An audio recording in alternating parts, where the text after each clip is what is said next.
Greetings, everyone. We are starting things off today with a clip from a Chinese historical drama that shows the departure of the great Admiral Zheng He on his missions to the Indian Ocean, and the Emperor sort of sending him off with a lot of pomp and circumstance.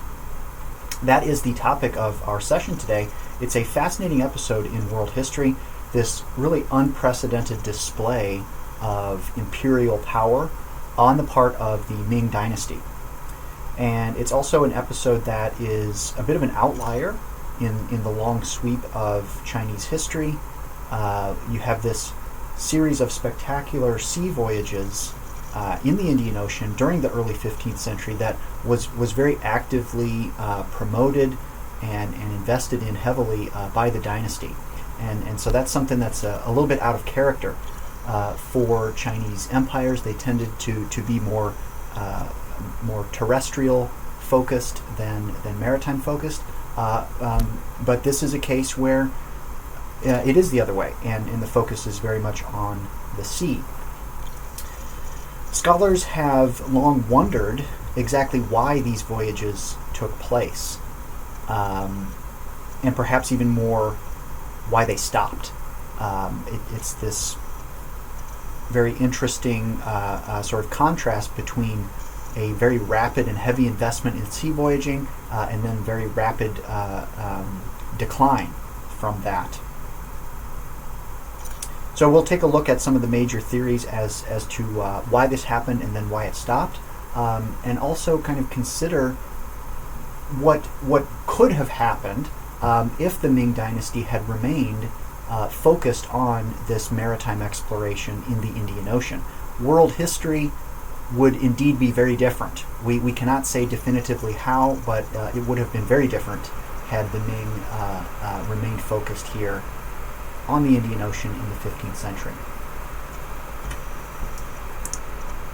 So, our thesis for today: Chinese exploration of the Indian Ocean in the 15th century was undertaken to integrate new lands into the traditional tributary system.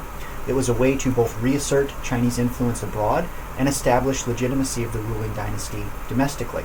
Because these were not expeditions of conquest and settlement, when they ended, so too did their influence upon the areas explored. Let me point out just one thing here about this thesis. The tributary system, remember that this is the traditional way in which international relations take place in East Asia. It's very much a China-centric system of international relations. That's because China is the largest, most influential, most powerful society in this part of the world.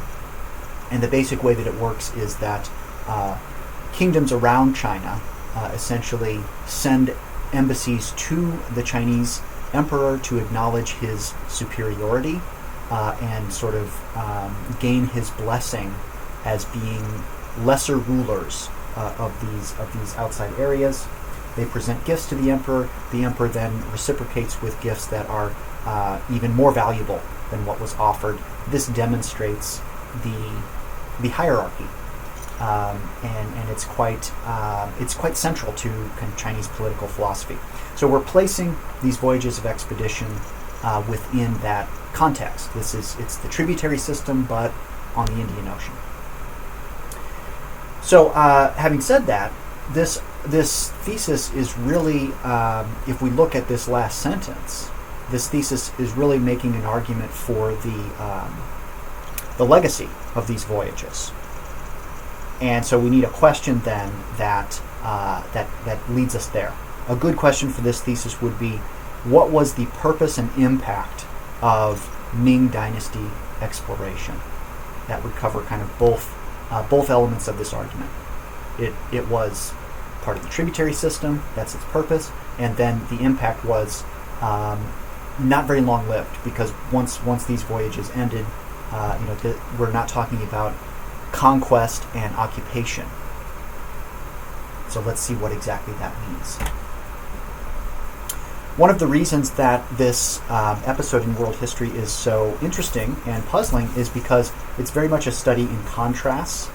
We have a situation where the official policy of the Ming Dynasty bounces back and forth between really focusing on projecting its power outward versus consolidating power within the empire.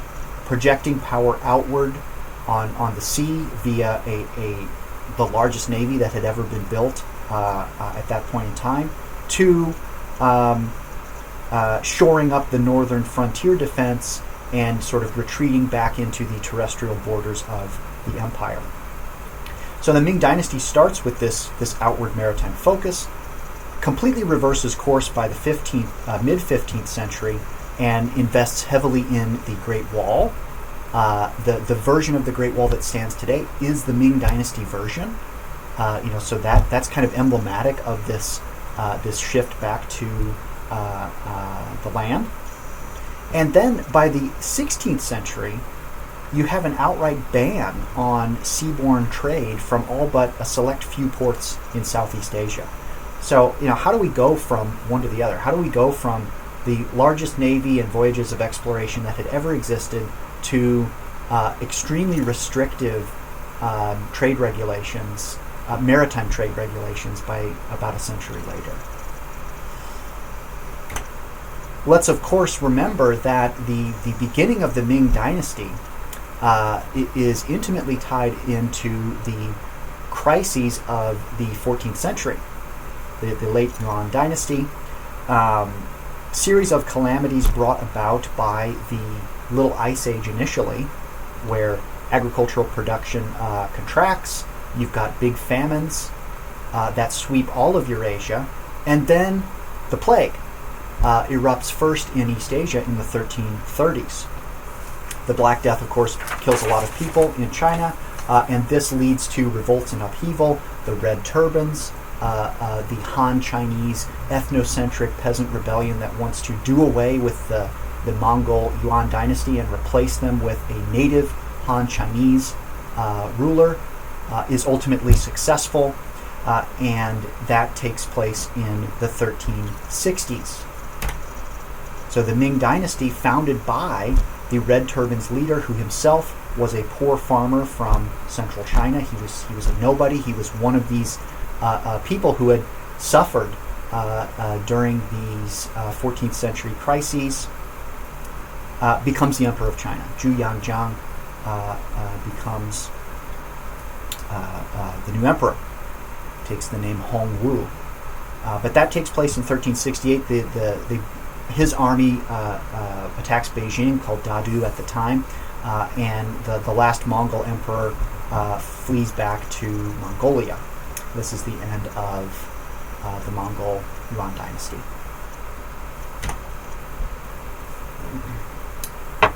Zhu Yangjiang, whose imperial name is Hongwu, is a very interesting monarch. He was born a peasant, and so he sort of retained a kind of anti-elite streak throughout his life, despite the fact that he's the most powerful person in the world when he becomes the Chinese emperor. He was, truthfully, a self-made person, and so he kind of had less respect for traditional forms of hierarchy. However, he also made a lot of that hierarchy in China hereditary. So there's a lot of official posts in the bureaucracy, and especially in the military, that under the Hongwu Emperor become hereditary positions. This is quite a departure from the previous two dynasties, in particular the Song dynasty, where you really had the fullest flowering of the meritocracy through the exam system in the Song dynasty. So a bit of a retreat from that in the Ming. It is more nepotistic under Hongwu, and that is partially because Emperor Hongwu is not particularly impressed by Confucian scholars. He sort of sees them as these egghead thinkers, who are very book smart, but they don't have a lot of practical knowledge. He's a peasant farmer from central China. Remember, he's been through famines and plague and rebellions and all this kind of stuff. So despite his sort of, I wouldn't say anti-Confucian bias, but he's a bit ambivalent towards Confucian scholar officials. He does recognize, though, that they have some talents as administrators. And so he does away with the Yuan dynasty quota system, which requires certain ethnic groups to, or requires a percentage of exam graduates to come from certain ethnic groups that favors non-Chinese people. He does away with that. And so there is still an exam system in the Ming Dynasty. It's not as extensive as it once was. Everything that Hongwu does really comes down to this. He is trying to reassert control after a very chaotic period of about the previous half century. So if you understand his policies in that light, they make a lot of sense. Part of regaining control was to assert the emperor's authority over all of the different factions at court. Court politics has always been extremely complicated in China, and it becomes even more so during the Yuan dynasty because of the multiculturalism, and you have all of these different ethnic groups who are serving in Yuan administration. This makes factionalism even more rampant during the Yuan dynasty. The main groups in Hongwu's day, the main factions at court, were Buddhists, Taoists, Confucians, eunuchs, who are sort of palace administrators of the imperial household itself, and then military commanders. All of these different groups hated one another. And so you have these 5 different factions essentially jockeying for influence over the emperor. Whichever of these factions can gain the emperor's favor and sort of gain his ear, they are going to be the ones to actually exert influence. But Hongwu refuses to be pushed around by these people. He keeps these factions in check by balancing, sort of playing them off one another, never allowing one faction or another to gain too much influence.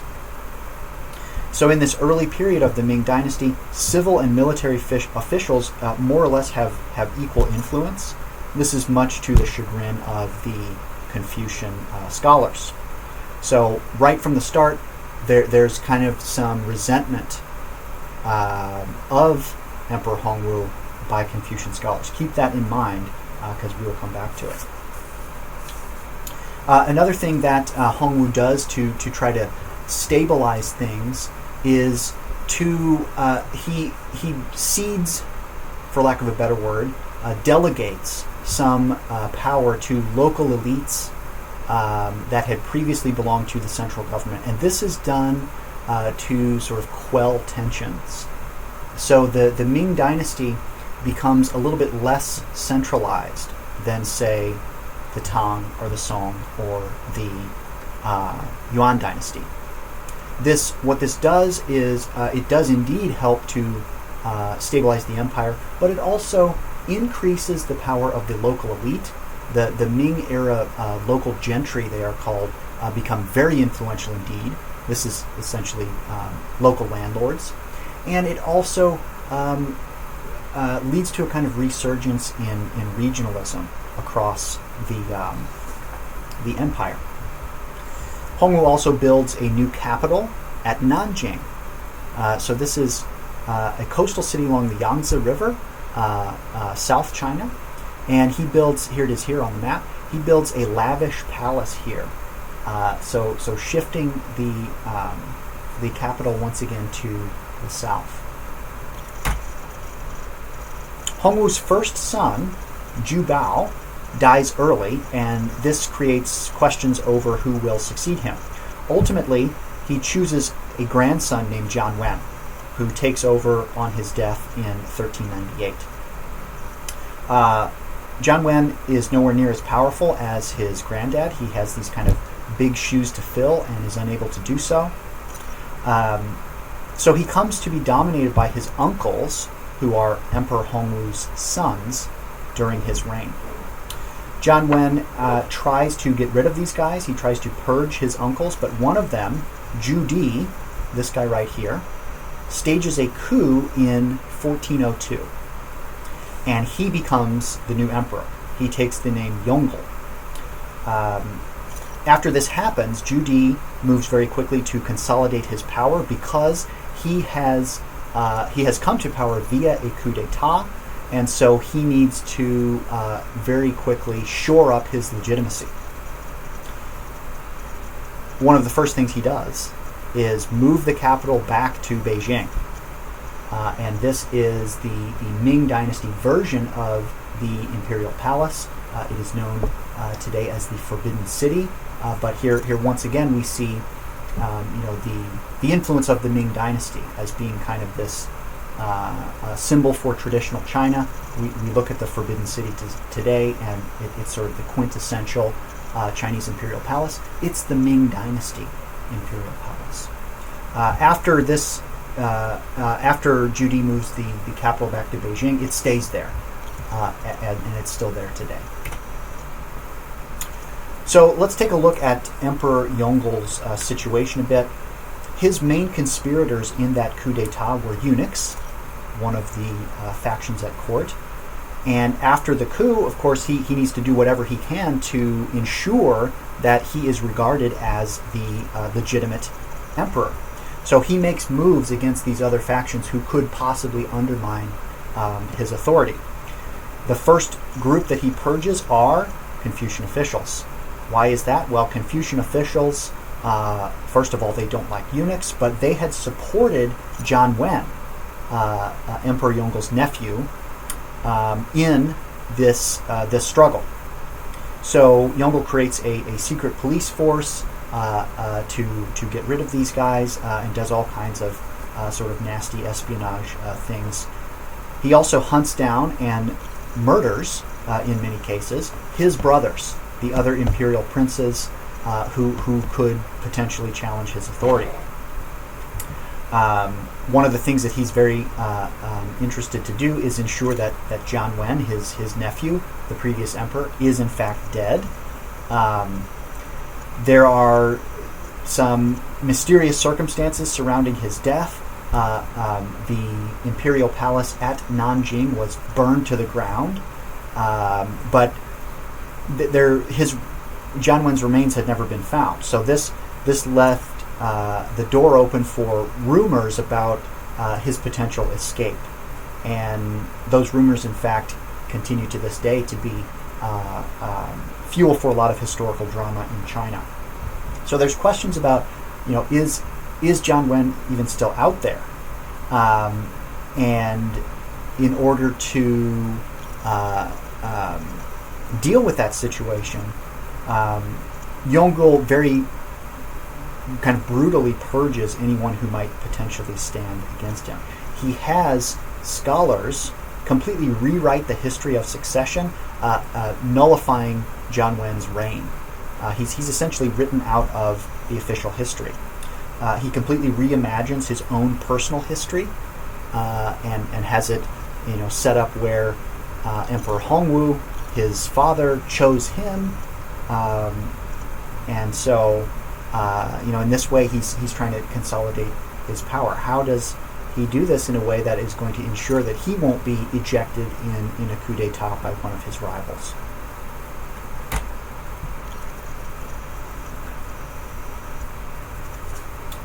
Well, another way that you can do this is to invest in some big project, some grand display of imperial power that will sort of distract from questions about the ruler's authority. And it just so happens that an opportunity is here in the Maritime World, which has not really been the emphasis of official Chinese dynasties, really ever. You could make a case that during the Song Dynasty there was more of an emphasis on the Maritime World, which is essentially South China, but definitely not in the Yuan Dynasty. The Yuan China was ruled by Mongols. The Mongols are Central Asian horse riding people. They were not particularly interested in the ocean. However, for a long time, the Chinese were well aware of the network of Indian Ocean maritime trade. And in the 13th century, or I should say from about the 13th century, this maritime Indian Ocean trade had been dominated by Muslim traders. That is the main reason, for example, why Africa, East Africa, is Muslim today, as well as these places in Southeast Asia. What are the main, most valuable goods that are traded at these ports? It's stuff from China and India. So Yongle is well aware of this, even though there has never been a great kind of official investment in Indian Ocean maritime trade on the part of Chinese dynasties. However, this does represent an opportunity for him to kind of build up the tributary system. What better way to shore up one's position at home than to project power outward? This is something that many different states and rulers have done throughout history, especially in instances where there's sort of questions about their legitimacy, or they're in a position of disadvantage at home. If they can go out and project this strength abroad, this greatly shores up their prestige and their legitimacy at home. It effectively neutralizes any domestic opposition, and a lot of scholars really believe that this is the key motivation for Emperor Yongle investing in the maritime exploration of the 15th century. The difference here is that these tributary missions are going to be conducted on the sea rather than overland. So Zhu Di authorizes plans for this to be done on a massive scale. It's sort of like a maritime version of this guy, Zhang Chen. Zhang Chen, remember, was a Han Dynasty official who went out and explored Central Asia and essentially discovered the overland Silk Road routes, which led to an expansion of Han Dynasty influence into the so-called Western regions. This is really a very similar thing in the Ming Dynasty, but in the Indian Ocean, as opposed to across Central Asia. The person chosen to spearhead this project was a man named Zheng He. Zheng He is a Muslim from Western China. I should say was a Muslim from Western China. He is, of course, long gone at this point. But he's from this Muslim family in Western China, and they had gotten caught up in the Ming conquest of this region versus the Mongols, the struggle between the Red Turbans and the ruling Yuan dynasty. In 1381, Zheng He's father was killed in this conflict. He was taken as a slave and castrated, becomes a palace eunuch during the Ming era. So two things here. We have the fact that he's a Muslim and he is a eunuch.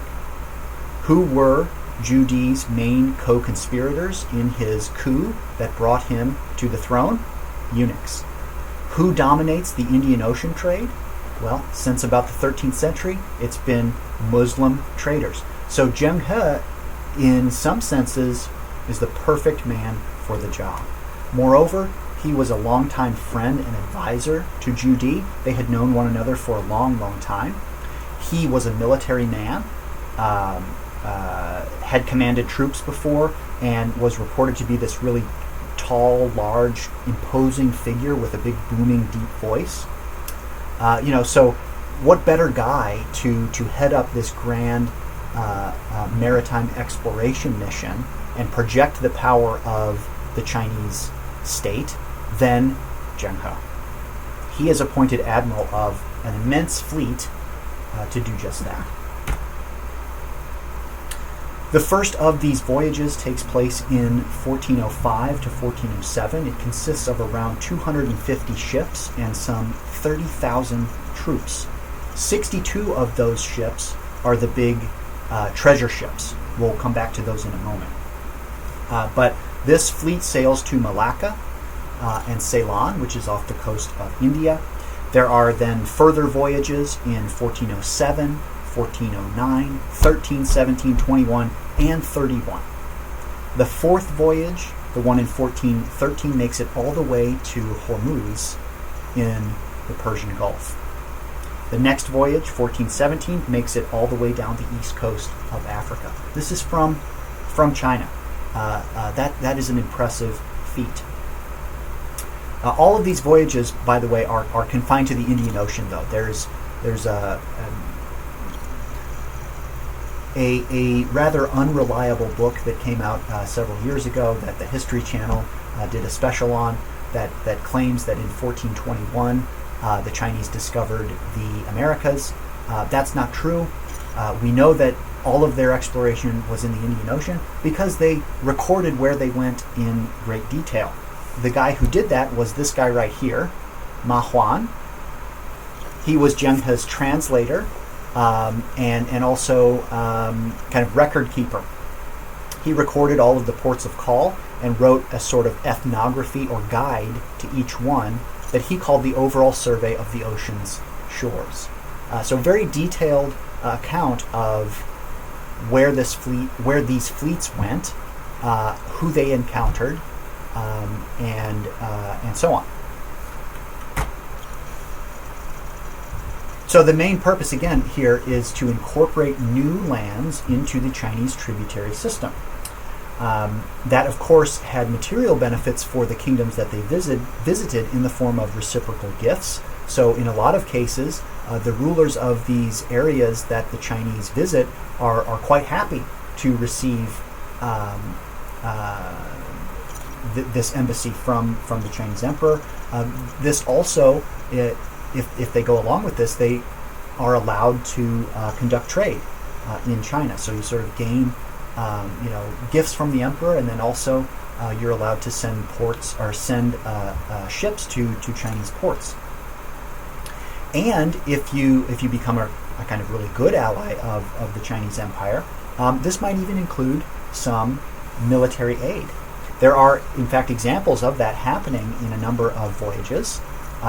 Chinese armies deposed hostile kingdoms in Sumatra, Sri Lanka, Java, and some other places, and installed friendly rulers there, who were then very happy to receive embassies from the Chinese emperor and cultivate friendly relations with the Ming dynasty. So it's kind of big stick diplomacy, if you will, not unlike the Spanish Armada or the Great White Fleet of the 20th century U.S. Navy. That term big stick diplomacy, of course, coined by Theodore Roosevelt, who says, speak softly but carry a big stick. This is essentially what the Chinese fleet is doing here, is offering these invitations, right, to participate in the tributary system, but of course they're sailing around with a giant army and these massive ships.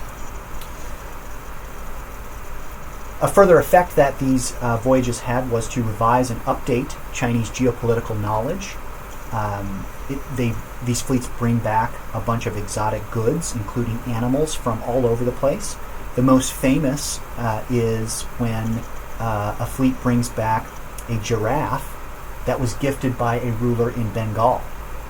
And when this animal comes back, it is understood as the Kirin in East Asia. There are no giraffes in East Asia, so what is this beast? It's the Kirin. A Kirin is a mythical beast that's sort of a mishmash of different animals, and it's said to only emerge during a time of righteous government. So here you can imagine how this is just perfect for Zhu Di. He turns this into a real PR victory and says, the Kirin has emerged. This, of course, proves that China is under a righteous government once again. It's an ethnically Han Chinese dynasty, and the Ming dynasty has the mandate of heaven. So that is kind of perfect for exactly what he wanted to do, exactly what he wanted these missions to accomplish. The giraffe dies actually not long after it's shipped to China because they don't know how to take care of it properly. But that's beside the point, at least for Zhu Di. Oh, here's the. I should have advanced the slides as I was talking about these.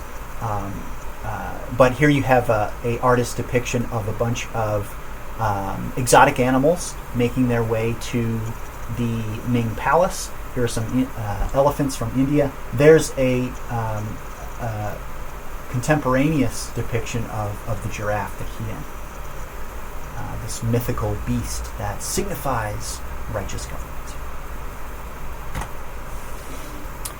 The big boats, the so-called treasure ships of these fleets, were extremely impressive. And after all, that is the main reason for these expeditions, to look impressive, right? This is flag waving, this is kind of chest thumping, right? You go around and project the great power of the Ming Dynasty. But these treasure ships, 440 feet long. Each ship consumed 6,000 trees to be built. These are probably the largest wooden vessels ever constructed. And what we're looking at here is two different comparisons between a Ming Dynasty treasure ship and a Portuguese carrack, which is the type of ship that Columbus would have sailed across the Atlantic. And we'll talk about those voyages next time. But I mean, look at this. They're just, the European ships are just completely dwarfed by the Chinese treasure ships. And they're not just big boats, they also represent some advances in maritime technology. These boats, these ships, were constructed with bulkheads, an invention by Chinese engineers at this time. Now, if for any of you who have been on a big ship, you have seen bulkheads before, you just may or may not be aware of what they are. But bulkheads are those essentially doorways in the hull of a ship that separate the hull out into different compartments. Every ship, every boat, ocean-going vessel at least, has bulkheads today. So this is a very significant invention. One of the things that bulkheads do increases the rigidity of the hull, but also allows for different parts of the hull to be sealed off. For example, if part of the hull is leaking, you can seal off that bulkhead, and that leak is not going to spread to the rest of the ship, meaning that the ship's not going to sink. You can sail into port, get things repaired, and go along. The Chinese shipbuilders also invented ribbed sails, which you can see pretty clearly here. So what does a ribbed sail do? It increases the rigidity of the sail, which allows it to catch more wind. There's a number of innovations going on here that are all designed to maximize the amount of wind that can be caught by these boats because they are so massive. So ribbed sails, one. Another thing that they did is quite interesting with the masts.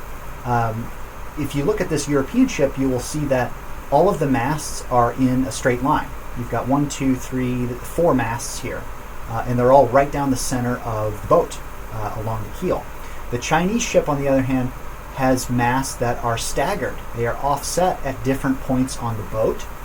This is so that you move the sails out of a single line and allow each one to collect more of the wind, to catch more of the wind. You can't, it's a little bit hard to tell in this picture, but these masts are also tilted. They're tilted outwards rather than being straight up and down, again, to push the sails out as far as possible and allow them to catch as much wind as can be done. Chinese engineers also invented a type of rudder, a retractable rudder, which was necessary for these boats because these boats were so big, you had to have a giant rudder that goes deep down into the water in order to steer them. Well, how do you pull into a port if you've got this this big rudder that's going, many feet down underneath the water? Well, they figured out a way to make that rudder retractable so that these boats could actually sail into relatively shallow water. They could, in fact, sail into the mouths of rivers. And so, if you can imagine, you're the ruler of some city along a river, and these giant vessels just come sailing right in to your port, right up to your doorstep, right, and then demanding tribute in the name of the Ming Emperor. You might be very persuaded, indeed, to comply. But essentially, these are like big pre-modern aircraft carriers, except instead of ferrying around airplanes, they were ferrying around a bunch of Chinese troops. They were not gunships, but they're these large, like, floating platforms that ferry troops around and bring exotic goods back to China.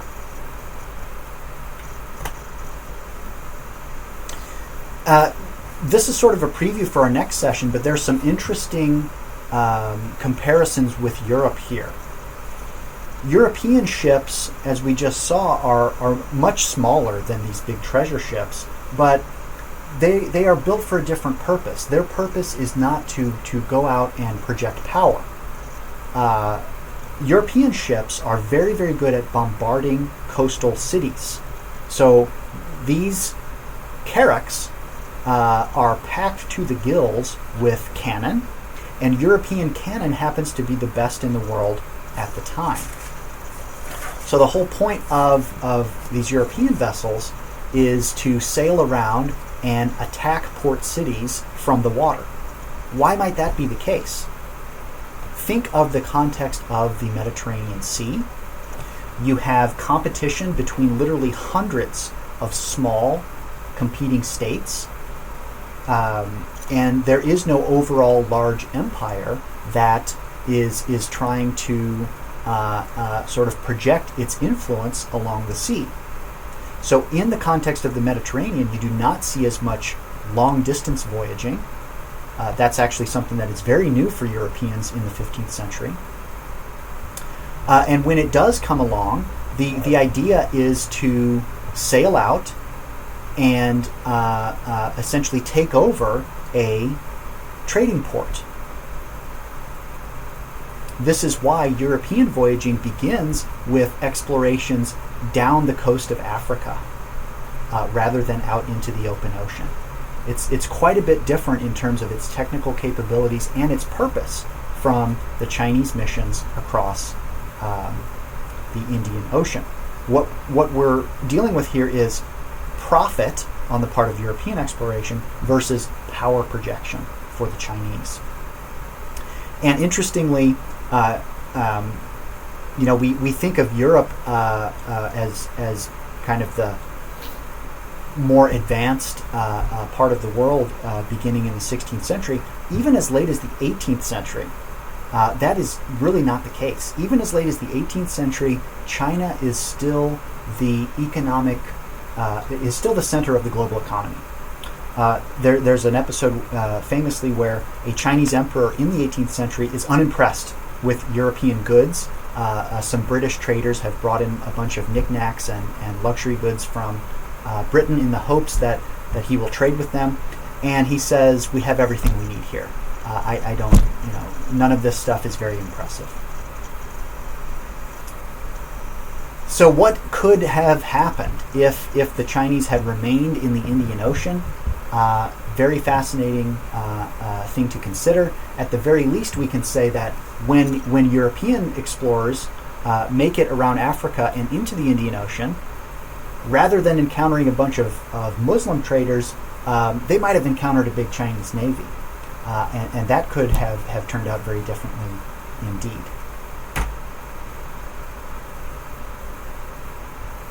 So we're looking at this world map just to kind of illustrate the route that I was just talking about. The Indian Ocean, of course, this is for a couple millennia at this point. This is the maritime Silk Road trade routes that are now dominated by the Chinese Navy, just in the early 15th century. And Europeans, their goal, as we will see in their own 15th century exploration, is to try to get here. This is like the rich plum that Europeans want to pluck. And the only way that they can do that, for reasons that we will discuss, is to go all the way around Africa. They are finally successful in doing that, and then I suppose you could say, fortunately for them, the Chinese Navy by this time has retreated from the Indian Ocean, and they are able to push in to these trade networks at that time. Why did that happen? Why did the Chinese Navy retreat from the Indian Ocean? Well, remember the Mongols? The Mongols are no longer the rulers of China, but they don't just go away after the Yuan dynasty ends.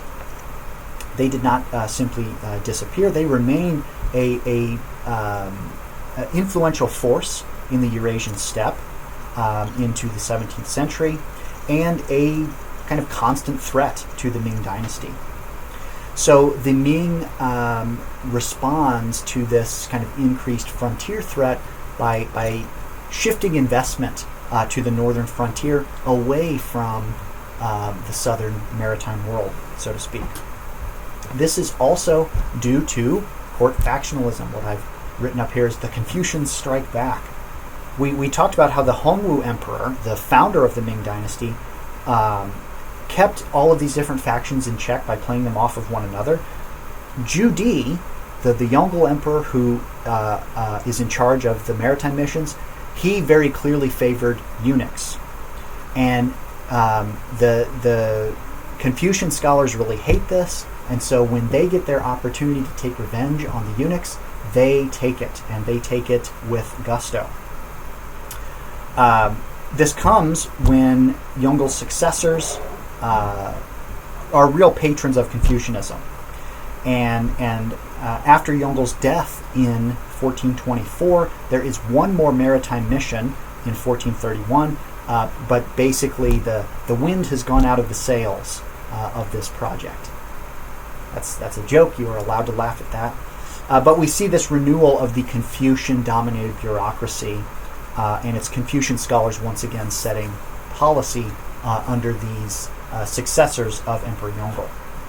They, for instance, did not like the show of force and felt that people should submit naturally to a virtuous emperor. They shouldn't have to be sort of persuaded with this big display of military hardware. They also felt that the emphasis of good government should be on land. The basis of a prosperous empire is investment in peasant farming, right, and land taxation.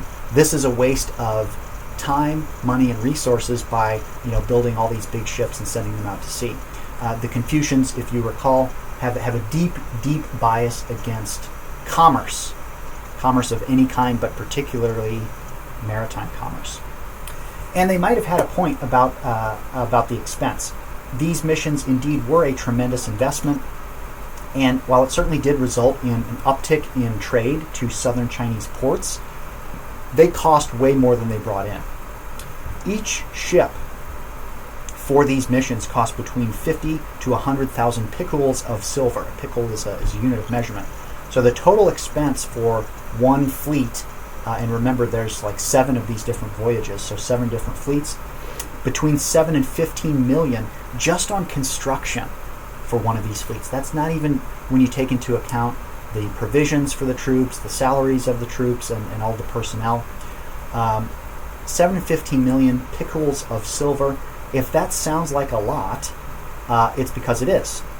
The total tax revenue in the early 15th century for the Ming dynasty was around 31 million piculs of silver. So we're talking about half the budget just on building the ships, just on their construction. That is a huge investment. It's not just the Confucian bias, though. It's really a matter of priorities. You're spending all this money on these maritime missions. Is that more or less important than shoring up the northern frontier defenses, which are kind of constantly under threat from it's the Mongols, and then it's some other groups, the Jurchens, and so on. And ultimately, once the Confucian faction is back in power at court, they decide that the northern frontier defense is more important. And of course, the most emblematic of that is the Great Wall. This is the Ming Dynasty version of it. This wall is, as you might expect, hugely expensive as well. So kind of on the one hand, the Ming Dynasty just can't do both. They can't sustain these Indian Ocean voyages at the same time as they're building this grand structure along the northern frontier. For the rest of the Ming Dynasty then, after Emperor Yongle is gone, China becomes much more inward-looking once again, much more focused on being a terrestrial empire. Not concerned with expansion, withdraws from maintaining these overseas contacts, these tributary missions across the Indian Ocean, and sort of turns inward, for lack of a better term. We can see this in the rise of the local gentry, the rise of nepotism that continues throughout the Ming Dynasty. You have a very sharp gap in wealth that becomes worse and worse over the course of the Ming Dynasty. It's a very prosperous time, but also an era in which the gap between the landowning gentry and everybody else becomes much more pronounced. And so I put this picture up here of the Ming Emperor on a pleasure cruise. The Ming Dynasty is sort of known for being this age of opulence, where the gentry enjoyed all of these perks and pleasures and had this grand wealth, and everybody else was kind of struggling.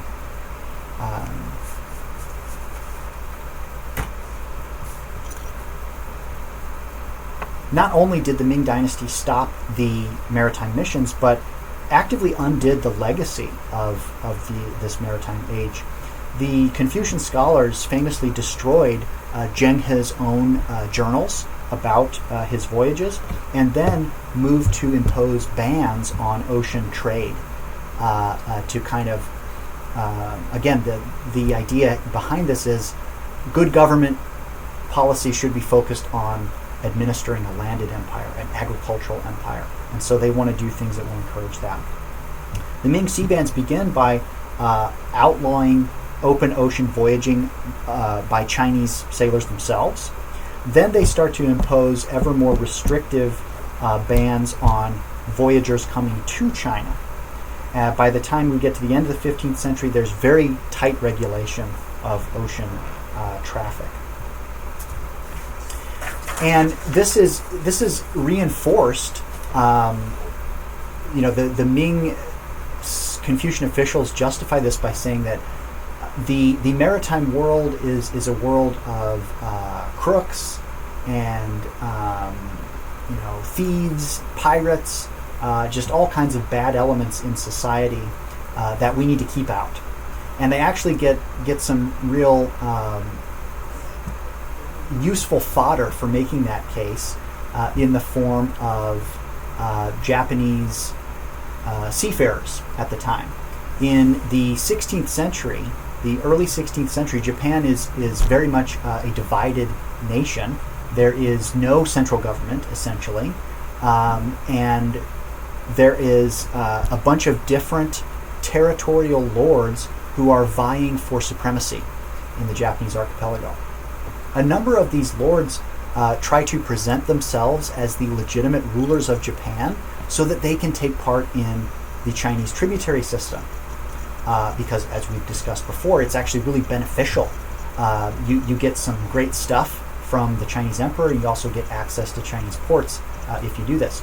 So you have different territorial lords in Japan who are vying for this. And it just so happens that in 1523, two different embassies from Japan, from different territories, arrive in China at the same time, both claiming to be the legitimate embassy of the Japanese government. This is a big embarrassment for the Chinese Confucian officials. The samurai who make up these embassies end up becoming involved in a big brawl with one another. They destroy some property, and the Confucian scholar officials at the Ming court use this to say, haha, see, this is exactly the type of stuff that we're talking about. This maritime world is a bunch of thieves and crooks and just pirates, and these people need to be kept out. And so this is something that really solidifies the anti-ocean policy of the Ming bureaucrats. All trade between China and Japan is halted in the wake of this, or at least it's officially halted. There's a ban on trading with Japan after the 1520s. It's never really followed. What that means is, essentially you have the Chinese government trying to impose a policy of prohibition on all of this ocean traffic that has flourished for many centuries, or millennia really, in South China and into the Indian Ocean. And it's not just going to stop by, an action of government policy. What does happen, though, is because the Ming Navy has withdrawn from the sea, and the dynasty has imposed all these restrictions on ocean traffic, it just makes all of that traffic illegitimate. And so you have Confucian bureaucrats who are sitting in southern Chinese port cities and in Beijing saying that, aha, look at all these pirates out there, all of this illegitimate trade and thievery and conflict that's going on the water. This further justifies our imposition of the sea bans, when in fact it's kind of the bans themselves that create this situation of illegitimate activity. So from the perspective of the Chinese state, all of this stuff, all of this trade in the 16th century and into the 17th century is piracy. And they talk a lot about how it's all these Japanese pirates who are doing all these bad things. In reality, this is a maritime trade network that has been going on for a long, long time. And the nature of it hasn't really changed that much. It's a ethnically diverse group of people from South China, Southeast Asia, from Japan, from Korea, who are conducting trade and transportation along these ports. But from the perspective of the Chinese state, all of this is illegitimate at this time. This term, by the way, wako, you may have heard that sometimes, but that's what the Chinese officials called these pirates. Wako literally means Japanese bandit, even though it wasn't just Japanese seafarers who were engaging in this kind of stuff. The Ming Dynasty does eventually unravel as a result of internal and external pressures. I talked about the growing gap between rich and poor. That ultimately is kind of the main thing that cripples the effectiveness of the dynasty. You have powerful local gentry families that dominate posts in the provinces. They become increasingly independent of central government oversight. And then at the same time, that threat from the steppe never really goes away. The Mongols remain a very serious threat to the northern border well into the 1560s. After that, it's the Manchus, the Jurchen. And then in the 17th century, you have a series of rather ineffective emperors who once again become dominated by their own factions at court. This leads to some blunders along the northern frontier, and the dynasty ultimately crumbles in the mid-17th century. The people who deliver that death blow were the Manchurians. Manchurians are a semi-nomadic, forest-dwelling people. We've talked about them several times before, but they represent kind of the greatest threat to China, at least along the northern border, because they are hurting people, but they also practice agriculture. So they can kind of very easily go back and forth between living the life of a nomadic pastoral group to being settled agriculturalists.